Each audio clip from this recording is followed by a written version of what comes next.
അപ്പൊ കൗരവർ മാസ് സിനിമകൾ നമുക്ക് ഒരുപാടുണ്ട്. എന്നാൽ ഇത്രയും ഇന്റൻസ് ആയിട്ടുള്ള ഇമോഷണൽ ആയിട്ടുള്ള മറ്റൊരു മാസ് സിനിമ മലയാളത്തിലുണ്ടോ എന്ന് സംശയമാണ്. ഇവിടെ സിനിമയെ പറ്റി മൊത്തത്തിൽ പറയുന്നതിന് പകരം എന്റെ ചില ഫേവറേറ്റ് സീനുകളെ പറ്റി പറയാം. അതിൽ ആദ്യത്തേത് ഈ സീൻ.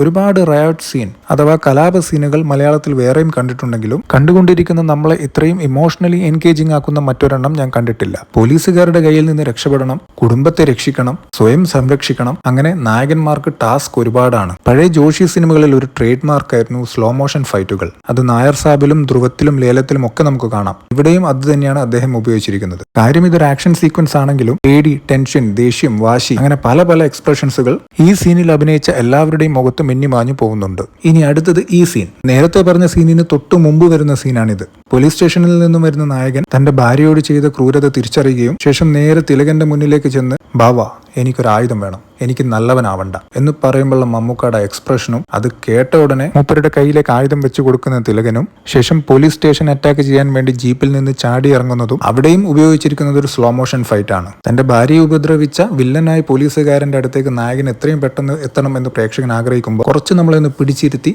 വില്ലന്റെ അടുത്തെത്തുമ്പോഴേക്കുള്ള എഫക്ട് സംവിധായകൻ അതിലൂടെ കൂട്ടിയിട്ടുണ്ട്. ഇനി അടുത്തത് ഈ സീൻ.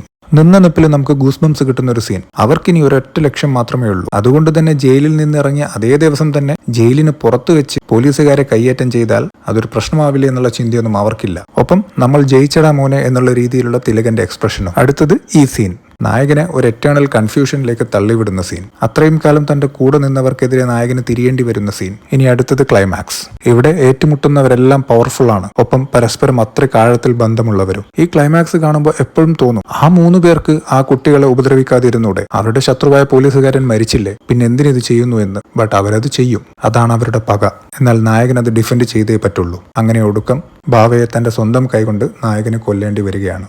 ഇനിയുമുണ്ട് സീനുകൾ, പക്ഷെ ഇവിടം കൊണ്ട് നിർത്തുന്നു. ആകെ മൊത്തത്തിൽ പറഞ്ഞ എങ്ങോട്ട് തിരിഞ്ഞാലും ഇമോഷണലി നമ്മളെ ലോക്കാക്കുന്ന ഒരു അപൂർവ മാസ് സിനിമ. ഇനി ഈ സിനിമയിൽ എന്റെ ഫേവറേറ്റ് ഡയലോഗ്. ആന്റണി പഴയ സ്വഭാവമേ വേണ്ടാന്ന് വെച്ചിട്ടുള്ളൂ, ആണത്തും പണയും വെച്ചിട്ടില്ല.